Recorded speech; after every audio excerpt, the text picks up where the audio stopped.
क्या आपने कभी सोचा है कि एक साधारण सा स्नान आपकी किस्मत बदल सकता है। श्रावण का महीना शुरू होते ही मंदिरों में घंटियों की गूंज तेज हो जाती है। गंगा किनारे आस्था की भीड़ लगने लगती है। लेकिन सवाल यह है, श्रावण मास में स्नान करने से आखिर होता क्या है? क्या यह केवल परंपरा है या इसके पीछे छिपा है कोई गहरा आध्यात्मिक रहस्य? क्या इस महीने में किया गया जल स्नान पाप धोता है या फिर हमारे भीतर की नकारात्मकता को मिटाता है?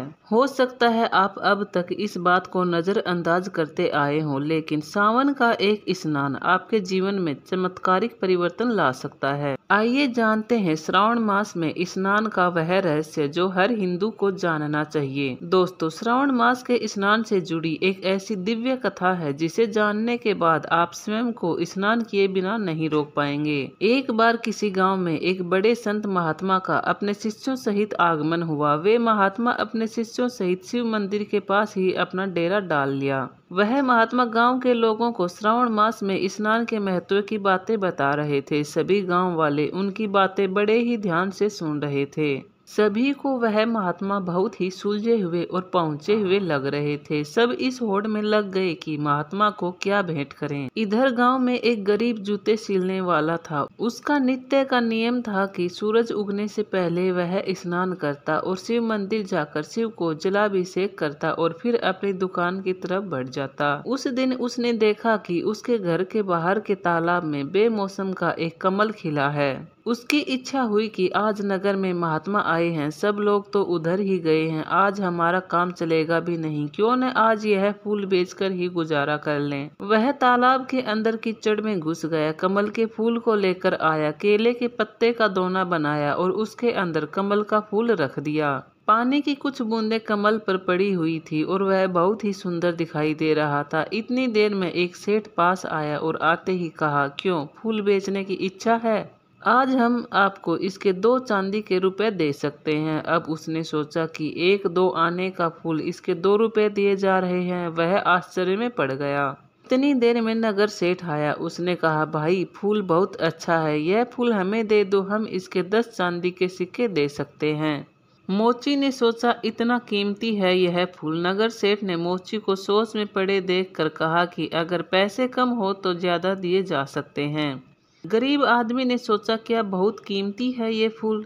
नगर सेठ ने कहा, मेरी इच्छा है कि मैं महात्मा के चरणों में यह फूल रखूं, इसलिए इसकी कीमत लगाने लगा हूँ। इतनी देर में उस राज्य का मंत्री अपने वाहन पर बैठा हुआ पास आया और कहता है, क्या बात है, कैसी भीड़ लगी हुई है। अब लोग कुछ बताते इससे पहले ही उसका ध्यान उस फूल की तरफ गया। उसने पूछा, यह फूल बेचोगे?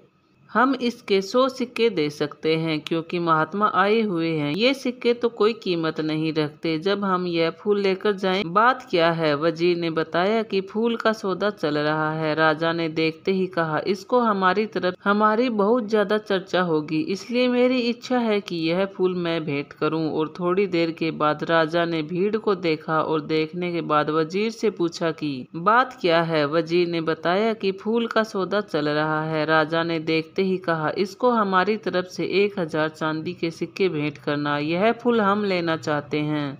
गरीब आदमी ने कहा, लोगे तो तभी जब हम बेचेंगे, हम बेचना ही नहीं चाहते। तब राजा ने कहा कि बेचोगे क्यों नहीं? उसने कहा कि मैं रोज शिवलिंग पर सिर्फ जल का ही अभिषेक करता हूँ, तो क्यों नहीं आज मेरे इष्ट देव को यही फूल समर्पित कर दूं। राजा बोला, देख लो, 1000 चांदी के सिक्कों से तुम्हारी पीढ़ियां तर सकती हैं। गरीब आदमी ने कहा, मैंने तो आज तक राजाओं की संपत्ति से किसी को तरते नहीं देखा, लेकिन ईश्वर के आशीर्वाद से लोगों को जरूर तरते देखा है। राजा मुस्कुराया और कह उठा, तेरी बात में दम है, तेरी मर्जी। अब राजा तो उस मंदिर के पास चला गया जहां महात्मा ठहरे हुए थे और वह बहुत जल्दी चर्चा महात्मा के कानों तक भी पहुंच गई कि आज कोई आदमी फूल लेकर आ रहा है जिसकी कीमत बहुत लगी है। वह गरीब आदमी है।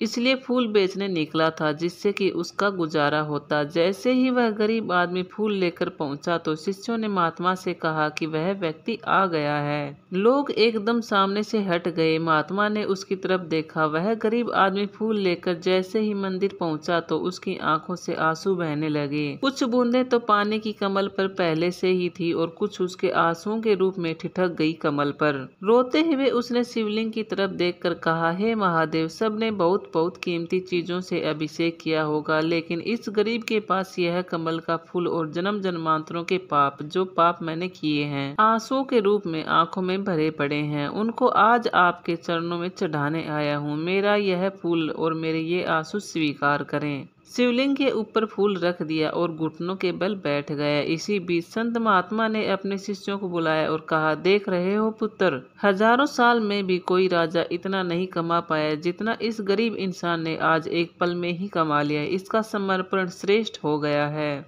इसने अपने मन का भाव दे दिया है। एकमात्र ये मन का भाव ही है जिससे हम ईश्वर की कृपा प्राप्त कर सकते हैं। उसकी कृपा के आगे और कुछ भी अहमियत नहीं रखता। आगे जाकर उस व्यक्ति को मोक्ष की प्राप्ति हुई। मृत्यु के बाद शिव जी के साथ कैलाश पर्वत पर रहने का सौभाग्य प्राप्त हुआ।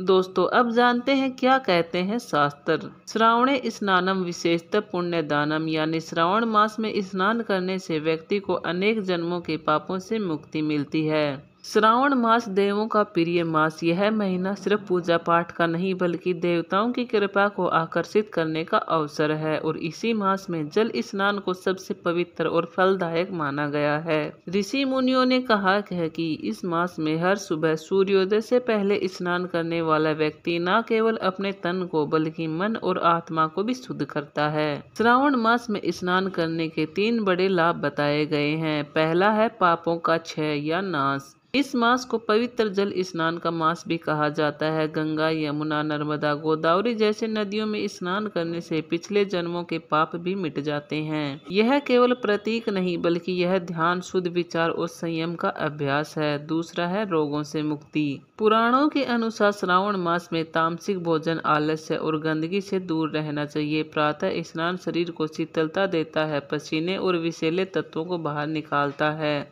और शरीर में ऊर्जा भरता है। तीसरा है भगवान शिव की विशेष कृपा। श्रावण मास और भगवान शिव का गहरा संबंध है। जो भी इस मास में प्रातः स्नान कर शिव का अभिषेक करता है उसे ब्रह्मा, विष्णु और महेश तीनों की कृपा मिलती है।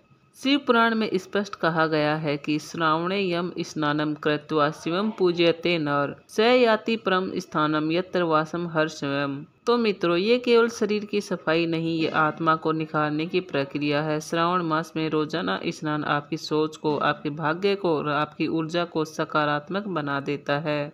यदि आप चाहते हैं कि आपकी जिंदगी में सुख, समृद्धि और शांति स्थायी हो तो इस सावन का व्रत लीजिए और हर सुबह जल्दी उठकर स्नान करें और अपने आराध्य शिव को नमन करें। आप सभी को श्रावण मास की पावन शुभकामनाएं। अगर आपको यह जानकारी भावपूर्ण लगी हो तो वीडियो को लाइक और शेयर करें। और हाँ, श्रावण का एक स्नान आपके जीवन का सबसे पवित्र निर्णय हो सकता है। धन्यवाद।